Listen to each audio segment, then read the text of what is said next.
Seorang wanita belanja pakai uang palsu di Pasar Madika, Ambon. Pelaku kini wajib lapor.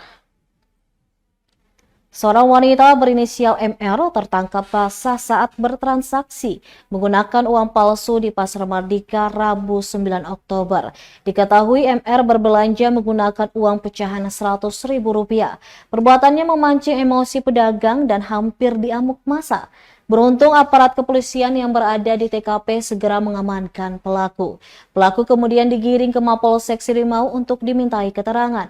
Kapolsek Sirimau Ibtu Fahru Sabri Sultan menjelaskan berdasarkan hasil integrasi, pelaku mengaku tidak tahu jika uang yang digunakannya palsu. Uang tersebut diperoleh pelaku dari temannya di Makassar. Pelaku minta oleh-oleh, namun saat paket diterima ternyata berisi uang.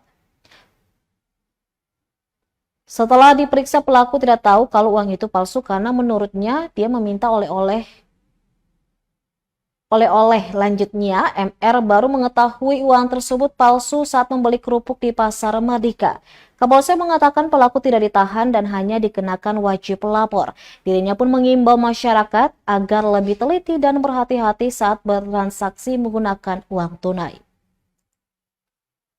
Yaitu kita udah mengamankan, lalu kita mengambil keterangan baik dari saksi maupun dianya sendiri terkait peredaran uang palsu.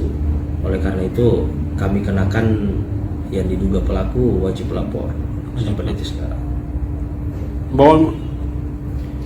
Himbauan kepada seluruh masyarakat Kota Ambon dan sekitarnya lebih waspada dan lebih berhati-hati lagi dalam bertransaksi jual beli, apalagi menggunakan uang yang sudah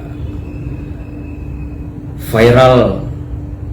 Oleh karena itu, dari kejadian ini kami dari pihak kepolisian mengimbau sangat kepada seluruh masyarakat agar lebih teliti lagi dalam menerima jenis-jenis uang.